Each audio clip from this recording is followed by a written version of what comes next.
Thank you for coming. I am Kelly Stuckelberg. I'm the CFO of Zoom.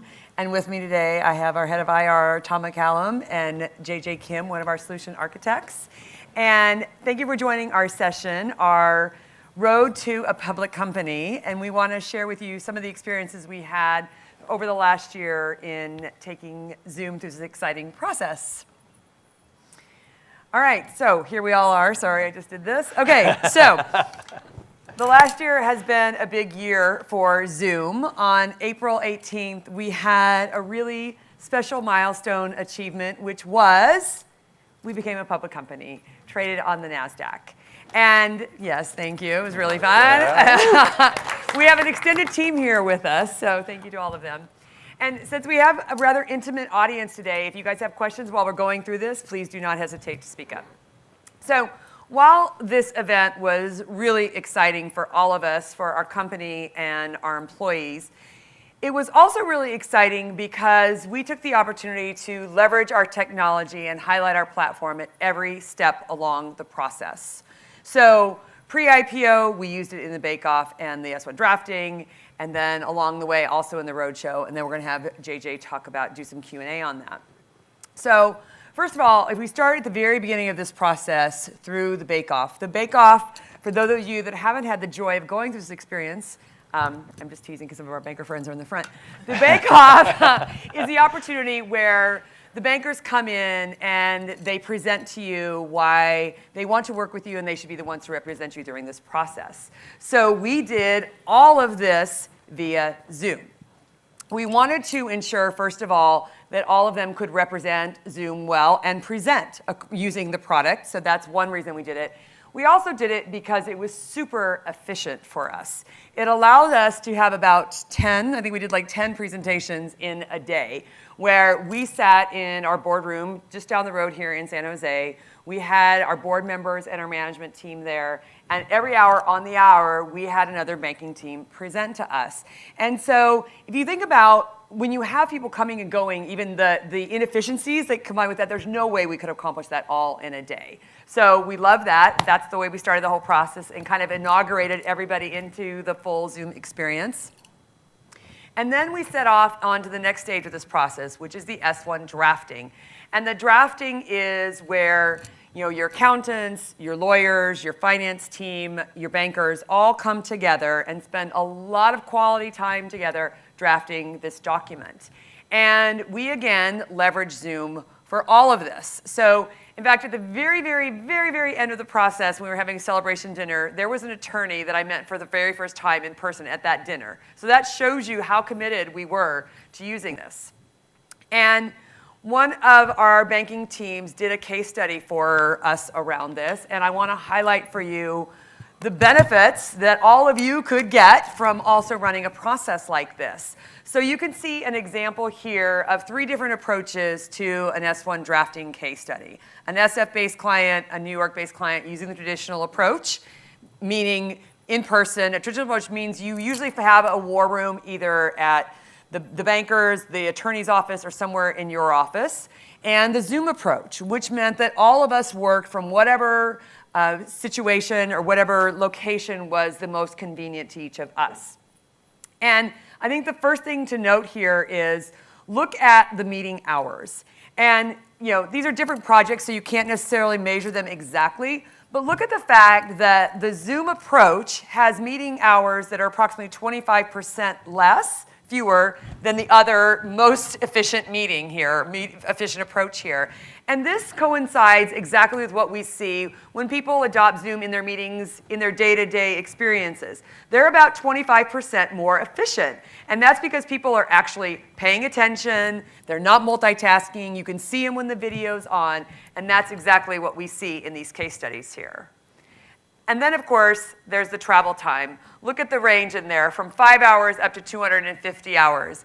And that just speaks volumes about the efficiency you can get, not to mention the benefit to our planet and all those other good things that come along with it as well.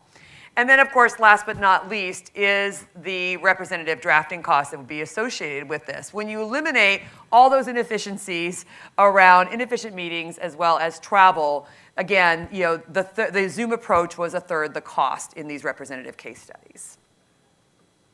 Any questions about that? Okay. All right, then we were off onto our roadshow. So the roadshow is the 2-week period where traditionally the CEO, the CFO, and the head of IR travel around and meet with literally hundreds of investors to highlight the story, the marketing of the stock. We, of course, took this as another opportunity to highlight and demo the power of Zoom. And so the way that we did that was JJ, Tom, and I did travel, but Eric did not. Eric Zoomed in for all of our meetings. And as far as we know, he is the first CEO in history that has ever done a roadshow this way. And I'm going to tell you, it was really, really compelling because there's nothing about relying on the power of your product more so than having your CEO use it to pitch the story to investors. And we did this city after city and meeting after meeting. So we had a range of meeting types and locations. For really small, intimate meetings that were one-on-one in nature, we used iPads. For bigger ones, we used setups, which JJ is going to talk about in a minute. And we also then not only used Zoom to bring Eric into the meetings, but we used Zoom to also demo the product and some of the other features. So here you can see we are training one of the banking Salesforce's teams in this meeting. So you can see, like, there's Eric, right? Front and center and really involved. And we could also, with our slide sharing capabilities, share information as well. Here you can see the largest meeting that we put on. This was a lunch in New York where there were almost 200 attendees. And you can see way back in the back up there, like, I'm on the stage. And Eric is larger than life than I am. And this was really amazingly compelling because look how engaged and animated he is in this photo. I was like, this might not be the best photo of Eric, but it shows you he was really engaged in this process because we took mics and we took them into the audience so people could ask real-time Q&A and he could hear them and he could reply, which you can see here. This is another one of the smaller presentations. But what you see over here on the left-hand side is the demo that we're doing. So this is demoing one of our features, which is really popular, which is the gallery view. So we had a chat group set up for people that were following the roadshow. We were sharing some of the experiences along the way, and then we would invite them to come and join the meeting. And so they would instantly populate into it. So it highlights how quickly you could start a meeting. And it was actually super fun as well. The employees loved it because it allowed them to participate in the roadshow. And this is one of my favorite views of this. This is when they would come into the meeting and then we would ask them all to wave and say goodbye. And they loved it because they felt like they were part of it. And honestly, it took a little bit of the mystery out of sort of this black box of what a roadshow is because our employees got to join meeting after meeting after meeting if they wanted to and say hi to the investors that we were talking to. Okay, so now we're going to talk to JJ a little bit about how, as a master of ceremonies, he brought this all together for us. So JJ, tell us a little bit about the decision and the planning, how you helped us all get prepared and set up for this. Yeah, so Kelly, when you and your team first approached me, I think it was maybe a week before we started going on the road. We went really far in advance. And asked me to be like the tech lead for the roadshow. I was very honored, and I was thinking about how we can utilize Zoom best during the roadshow. I think one of the biggest data point that I needed to collect in order to make this happen was around network. So what type of network is there in the venue? Thank you. What type of network is there in the venue? What kind of security policy do they have? What is the bandwidth and all of that? And it came down to two different types of rooms we had. One was the rooms and the auditoriums we were going into for the banks that had more challenging in terms of security protocols. And then the second venues we were dealing with is low bandwidth hotel venues.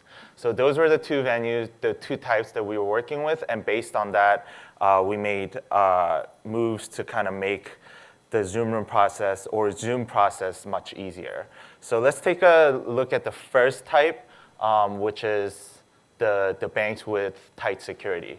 So around that, because of security reasons, we weren't allowed to bring our own machines. So that means Zoom rooms was out of the picture.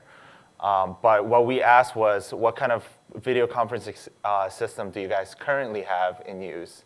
And we found out that there's a legacy VTC system. And using the ZRC, the Zoom Room Cloud Connector, we were just able to dial into the IP stream, dial the meeting ID, and just able to dial in that way. The second type was the hotels, and it's literally a blank room. So it's a blank canvas that I could kind of draw on. And that means that I could bring whatever I wanted. And the tool that I chose to bring was Zoom Rooms. But the decision came down to was what equipment will I bring on site and will I carry around to different hotels, and what equipment will I rent from the hotel. So for instance, it doesn't make sense for me to be carrying around these type of speakers to all of the hotels. So what we did was we ended up carrying the Mac Mini, which was the brain power behind all the Zoom Rooms, the iPad, which is the controller behind all the Zoom Rooms, the audio interface, which will interface with any audio system that we were going to rent at any hotels, and camera capture card, which will interface with any other cameras. And what we could do then is we could pack this in our small Zoom bag, and this actually came into this factor was actually very important when it came to execution of the roadshow. That's awesome. Do you want to show us some of the pictures of your setups? Yeah, so skip too fast there. Let's see, it was that one. Yeah. So as you can see here, the hotel had rented us the mixer, the speaker, the displays, the camera, but all you see is the iPad, Mac Mini, and the presentation laptop. So due to the adaptability of Zoom, you were actually able to bring the power of the platform into all these different various environments. Exactly. Is that the summary? Yeah. You get it? Okay, Yeah. Awesome, thank you.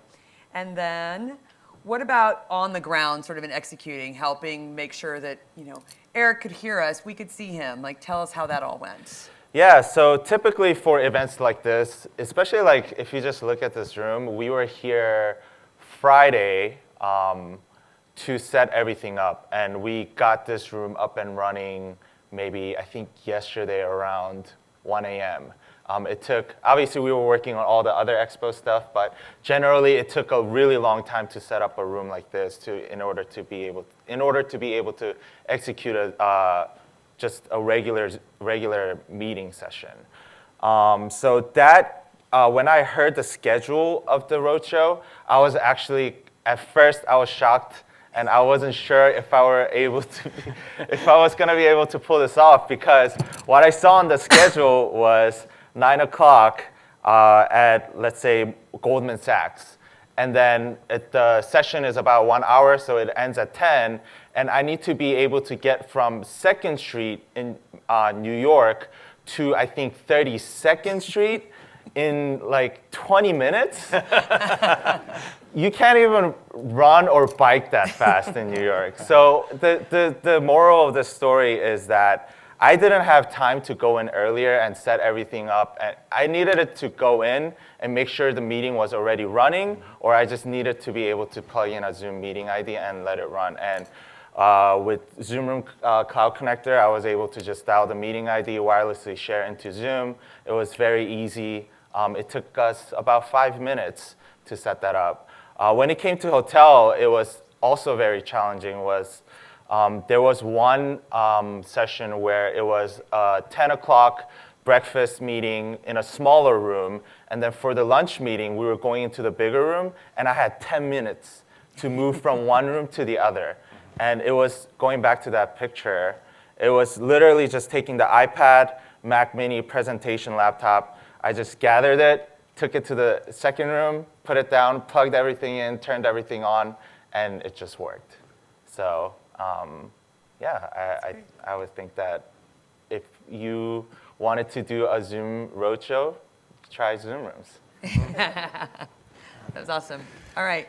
So in terms of the results, and we were talking about how would you decide if this was a success? Oh, first of all, here we are. This was actually the very last day. We did a little roadshow, some in-person meetings on the end of our roadshow here. And then this is really how you can tell if it worked, right? This is our roadshow kind of by the numbers. So the first CEO to be remote. We visited 6 cities, at least the 3 of us right here did in person. We had 61 meetings with approximately 370 unique investors touched during all of those meetings. And we raised over $750 million during the process. So I think we felt it was like a success. So how do you guys feel? I think so. Yeah? Yes. Okay, great. All right, Tom, you want to talk about what came next? Yes. So after seeing the power of Zoom and how investors responded to us coming out and doing this with a remote CEO, we decided, well, we've got this technology and we want to do something different around earnings calls and make it, uniquely Zoom. And Eric asked me when I first joined, hey, can you figure out how to do this? And I was lucky enough to met JJ along the way, and he gave me a lot of advice. And first thing I did was I looked out at who else had done some kind of video, and there was just 2 companies out there. One was T-Mobile. T-Mobile does one. It's a lot of branding. If you ever get to see it on YouTube, they actually wear a lot of black leather and fuchsia hats and things. It's pretty cool to, if you want to see, not an old telco company trying to be old telco, they're trying to be something new and different. And the other one's Netflix. And what Netflix does is they do a video, but it's all pre-recorded. They only have 1 analyst on there. And what we decided was that, we really wanted to try to continue to connect with investors, not just speak to them, but actually see them face to face and come back and forth and be able to create a dialogue. If anybody's ever seen what an earnings call looks like, it's typically in a boardroom. There's usually the CEO, CFO, and the head of IR, and then like 10 other people who are kind of supporting everything. And there's paper everywhere, and notebooks, and whiteboards, and electronic blackboards, and all kinds of things. And there's a lot of hand signals that go on, and people are, so it's very hectic. But at the end of the day, everybody's talking this little black box in the middle, and there's really no connectivity with anybody on the other side. And so as people are answering questions, you actually see people start to talk over each other because they're not sure, did I get my point across or not? Because they're not looking at that person that they're seeing there. So what we tried to do is really bring that more intimate experience in for the analyst as well. So let me just go forward here a little bit. So here you see us up in the right-hand corner, a thumbnail. That's actually a Zoom virtual background. That's not actually a room. That's actually our lobby. We took a photo of it and put it up there. And in fact, I should mention, JJ actually did that a lot for us on the road tour. He went out and take pictures of the investor we're going to see and then put Eric in their office as the virtual background. So it was really cool. But we hosted two earnings calls so far, one in June, one in September. And again, we used our own Zoom video webinar product and an industry first. I don't know anyone else is doing it. Like I said, there are a couple that are tried a few different things. The other thing you're seeing in this picture here also is that we also put up content. So we decided what we do, instead of just reading a script like a lot of companies do, we'd actually have some live content kind of going along with it so people will see something else besides us looking at a piece of paper. In fact, you'll see in a few other slides, we actually put a screen in the middle to use it as a teleprompter. So we were actually continuously looking up at the camera and trying to connect with folks as we go along. Here again, you can see that virtual background. That is really not the back of the room. That's actually a virtual background. And we've got one of our analysts from Credit Suisse, Brad Zelnick. And we actually, on the calls, we have about 16 sell-side analysts. Those are the folks that have the buy, sell, hold rating on companies. And they're usually the ones that ask the questions. And we set them up as panelists on the Zoom webinar. And then everybody else was a participant. And we've had over 700 people on each of the calls, including the press, equity analysts, and investors. It's gone really well. We've had some employees join us as well, and then we put it up on our website later, and people will come on and listen as well. And we have several hundred folks who listen to it after the fact as well. We've received a lot of really good positive feedback from investors and analysts.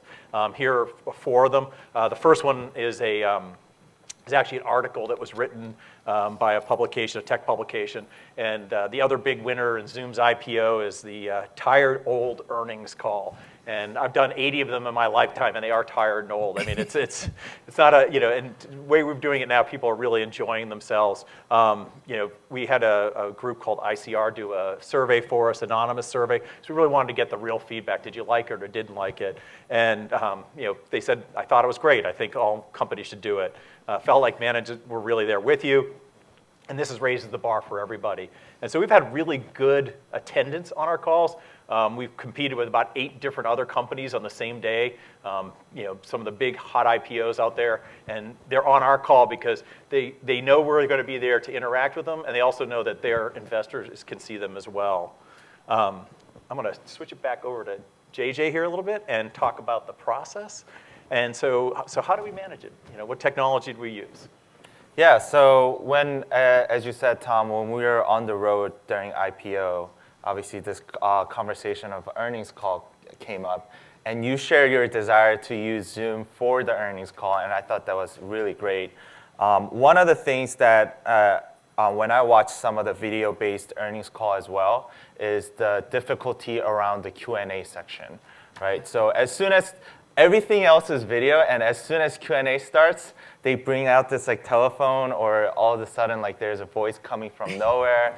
There's an operator, and there's no face to the words that you're hearing out of the video. Whereas the before section, it's a great presentation. So we were talking about whether we were going to use Zoom Webinar or Zoom Meetings, and I think we came to realize that Zoom Webinar will actually serve us really well here, so that you don't have to manage all of the participants that are not going to ask questions. Make sure they're muted, make sure their video is off if they're uncomfortable, and things like that. So we decided on Zoom Webinar. When it comes to the video endpoint, we obviously chose Zoom Rooms. As you saw, we used virtual background. But it's just very obvious that 3 of them, Tom, Kelly, and Eric, can just go into a room and just do a call directly from a room without hiring an AV vendor to come in and set up AV equipment just for the earnings call. I think it's a great win for us. We don't even have an operator. We use one of our internal employees just to help moderate it, because the technology is so simple. Exactly. Yes, exactly. And one thing I want to add to that point is that operator actually is remote. He's not even. He's not even. He's in Texas, I think. Yeah, I think so. So he'll just join from his home office, right? Yeah. His home office with a headset with a Zoom background. And during the Q&A section, he'll say, "Oh, thanks for that question. Who's next?" And he'll go on and manage that. And there's also Will, who's in the room as well, who's managing the presentation, just so that Kelly, Eric, and Tom doesn't have to stress over the clicker battery and things like that. But other than that, it's a very easy process. Yes. And can you tell us a little about the space and what's sort of the ideal space considerations you should have? Yeah, so this is a picture of the room that we were in. So as you can see, it's a 3-screen Zoom room. This is a different virtual background that we used that was relevant for Zoomtopia at the time. This is the picture of actual earnings call. So on the right, you see the gallery view. So you can kind of see that, you kind of feel like you're speaking in front of a crowd, right? You're seeing everyone nodding their heads. And then on the left, you see a close-up of a specific investor that's asking the question. And in the middle, we put the PowerPoint, or we put the notes there. One of the reasons why we do the layout this way is because and also you can see the camera is actually off the tripod, and it's off the wall mount, and it's kind of raised higher, and it's kind of eating into the presentation screen space. And the reason we started doing this is because one thing we realized is as Kelly and Eric is looking up at the screen, it just kind of feels detached a little bit, where they're looking at the screen, but the camera is capturing them looking somewhere else. So we wanted to kind of showcase and bring the eyesight, so that when Kelly is looking into the screen, it almost seems like she's making eye contact with the viewers. And then, as Tom said, we added virtual background to just kind of kick it up a notch for other companies out there. Yeah. And right now what we're designing and what we're planning for is a room built just for earnings call. So room with green screen that's already baked in, room that has acoustic lighting and video considerations already in place. So if you guys have more technical questions around the specifics of that, I actually have a QR code here you can take that will take you to our design guides on our support site. And it will have lighting concepts, audio concepts. What kind of room do you need to make sure that there isn't a lot of reverberation and things like that. So yeah, feel free to reach out to me afterwards, walk up to me, and just take a card from me. The screen in the middle is kind of blurred out because that's internal information. One of the things we did was we wanted to be able to keep the desk free of paperwork. And so instead we put it up on the screen. So as we're talking to the analyst, we can flip through and decide what information we want to discuss. And as they're asking questions, that way no one has to memorize every single number. I think that's always a CFO's biggest fear is if I don't have that notebook full of paper that I can flip through quickly. You can't get through the paper fast enough. But if it's up there on a screen, you can actually see it. You can see the trend data. So that's actually a much clearer picture. We kind of blurred it out just because it is internal. So one thing I also want to add to this is, as you can see on this picture, there's actually notes. So as we were using our own tool, as we were eating our own food, we realized there was a pain point, right? What the pain point was, we wanted to put something on the screen that we didn't want to share on Zoom. So that's another feature that we thought of that we thought customers might need, and that is actually getting baked into the roadmap that I don't have a date for, but it is coming sometime. Yeah, so this is what's in the middle you're seeing here is a script that Eric and I used for the prepared remarks. Yeah. And then at the end of that, we put up a bunch of spreadsheets and things, so just so we had some backup data if we needed it. Yeah. So. And that's Matt, our moderator, right there. Yeah. And there's also some redundancy across the board here on the computers. We didn't really need that many. We just decided we'd have some redundancy just in case, just like you would anything else. Exactly. But you can see this is ultimately one of our standard Zoom rooms that's an internal use room that we set up. You can see the folding tables here with the meeting controls, and we were ready to go. Yeah. Great. All right. Applying it, how can we get our customers to apply it if they want? I guess you got the QR code. We talked about that. Anything else you want to share?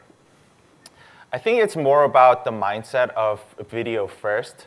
So as Eric mentioned in the keynote and the kickoff today, is building a communication tool in the future. The future is video.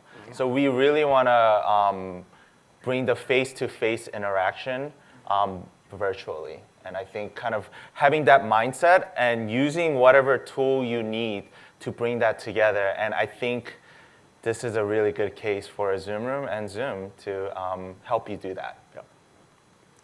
And just a quick kind of summary on everything here. We definitely got more engagement. We were definitely connected with these folks. We've got a lot of good feedback. People come back. We've saw so far. We're anticipating more analysts coming on board. So we'll be managing that. It's going to be a lot of fun. We are building trust, nurturing long-term relationships with investors, which is really important. We had the IPO. I like to think of the IPO as a wedding, and investors are a marriage. So you go to the party, have a great time, and it's a big event. But then you have this long-term relationship with these folks, and there's going to be good times and bad times. And if they trust you, you're going to have a lot better experience with them over time. Enormous branding opportunities for any company. You saw we had the Zoom background. I said JJ used it. Our analysts use it. Some of them have green screens that we gave them. We've given them cameras if they want them, if they don't have a good camera. And they've been using the technology and really getting into it. You get more real-time feedback. I've noticed when we talk to the sell-side analysts, they all say they get more feedback from their clients. So their clients see them on the call or the webinar. They see them asking questions. They see their backgrounds. They see whatever, and they start texting them right then and there. And so they love it because they're getting more visibility because that's how they get paid. They get paid for their research and their visibility. And you can save money. That's always important. I work for the CFO. You can save a lot of money from audio lines and conferencing services, and every quarter you spend $10,000-ish on one of these calls, and you don't need to do that anymore. So, and we've extended this beyond just earnings calls. We're also doing it with, today we had an analyst meeting with 70 different investors and sell-side analysts, and we did all that on a webinar as well. Yeah. We didn't take questions from the audience like we do with this one, but hey, that's something we'll do in the future. So. And again, if anybody wants to get started, there is a blog on our website. It's also, if you go to the investor relations page of zoom.com, you'll also find the actual earnings webinars that are right there.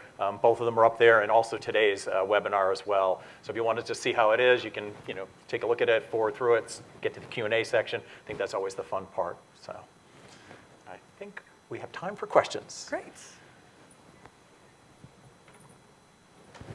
Please. This is very impressive, and this is a great story. What were the difficulties you experienced, if anything, by doing this particular way? The earnings call this way. The roadshow, what was the challenge about your particular way of doing it? It sounds amazing. I think the first challenge was convincing everyone, including, no offense guys, our bankers and our board, that this was actually going to work and that this was the right way to do it. There was a lot of, understandably so, right, concern and skepticism about our ability to pull this off. Yeah. But with the right team and the planning, you heard though, it'd be due to the flexibility and reliability of our platform. JJ was able to get this accomplished in less than a week. It worked, and I can't imagine now having done it any other way. Yeah. It just wouldn't have had the power and the impact that it did. And then I think it's the same with the earnings call. Yeah. The good thing about us going first is we're learning how to do it, and we're learning all the ways. And as JJ said, we're even building now features into our product based on this, because we really want this to be something that's very simply productized for our customers. And so we're figuring it out, and it's not that it's hard, it's just that it hasn't been done before, so you have to figure out the little nuances of how are we gonna do the script? Okay, we figured that out. How do we share things internally only? But they're all have been easy to overcome. Yeah. I think the thing that when I talk to my peers, I think the challenge is everybody is so used to doing it a certain way. Yeah. And having everybody think about really transforming the way that they communicate something that has been done for years and years and years and years, decades this way, is the challenge. And the response I get is oh my gosh, how do you do that? They can see you and you need to have all your binders. I'm no, you don't.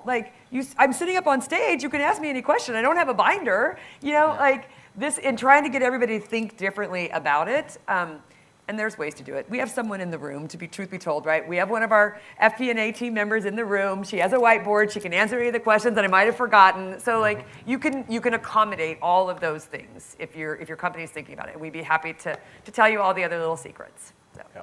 I think there was a question in the middle. Yeah. Could you talk a little bit more about what that moderator did in the earnings calls exactly? Yeah. Is he working with analysts, or is he working with... Yeah. You want to take that? So Matt, he acts as the operator and moderator. He brings everybody in, is really what he does, and then he just turns on and off their microphones for us. So we do put together a list of who's going to go what order as far as questions, just to make it a little more orderly and so people know when to expect it. We don't turn on their videos until we give them a heads up that we're, hey, turn on your video now, just so they have it up there. But they don't typically keep it on the whole time. When they start asking questions, that's when we start the gallery view. So we want everybody kind of focused at the beginning on the presentation. So we have one other person in the room who's working the clicker and taking us through, and then Matt is just managing that group of sell-side analysts, just like an operator on a normal call would do. And he didn't come from the industry of managing conference calls. He's just a really good guy, and he's offered to help out and do it. Yeah. So. Well, I think what we found is too, our employees love helping and participating, and they want to be part of this. Yeah. And so finding people like JJ and Matt to help has been easy. They love it. I think one of the things that I might add to that is essentially he acts like the traffic light coordinator, but essentially for muting and unmuting, the investors can do it themselves. The reason why we do it for the investor is because we want to kind of provide this white glove service for them. That's true. So what was your participation rate among the analysts in terms of being comfortable with the video? being on a video? Yeah. We're down to one that still hasn't turned on the video. I won't say any names, but we'll get that person there. Yeah. Yeah, Eric has a nice way of influencing and encouraging people to turn on their video. And so we're going for 100% participation in the next call, I think. Yes, so. and like I said, people are starting to use their own virtual backgrounds, both for protection so that if they do have something on a whiteboard in their office, or if they're at home, or just to, put some advertisement out for something, on their own, like their bank background. So it's been really cool. So just in thinking about that, how much of that is because you're Zoom, and they know that this is sort of the lifeblood of the company, versus sort of transporting this to a consumer goods? You know what I would say about that? What we've seen is the research analysts love the visibility more than you would even have anticipated. We're not joking. They told us all their stories about how all their friends saw them and texted them about their new beard. And they really like this. We had a one-on-one call afterwards, and one of them brought his wife into it so we could meet her. Like, hey, do you want to meet Samantha? Like, they like this. And they're tired of sitting on the phone all the time, just like we are. Yeah. So they love it. I can't imagine you're going to have there's always going to be a few, but there are ways to overcome it. We provide anybody that needed, a camera. We set them if they wanted green screens. Like, you can help encourage them. And I think that would be true across any industry and any company. Yeah. So have you already found any foreign company? No, would you guys like to be the first? We're recruiting. I keep joking around. Like, I keep really encouraging all of our peers, and we encourage all the investors we talk to. I think there's still a little bit of reticence, but we're gonna get there. So. I think in the past, in my past, I've been doing this for 20 years. Video conferences have been around for a long time. It just didn't work before. It wasn't simple. It wasn't easy, and there was just so much risk. And Zoom's cleared a lot of that out of there. And you go back to your question. There are a lot of video conferencing companies out there. How many are doing earnings calls using video conferencing? None, except us. It's really it's something where I think we're changing things just because it's so much simpler. And actually getting all the analysts to actually use the technology was fairly simple too. Except we got one we're working towards, but 15 out of 16 got it right on the first call. So.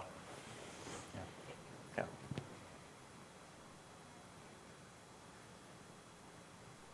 Okay, well, thank you all for coming today. We really appreciate it. If Tom or JJ or I can help anyone, you or anyone in your company, we are happy to do so, because we would love to have somebody in this room maybe be the next company that's doing their earnings calls this way.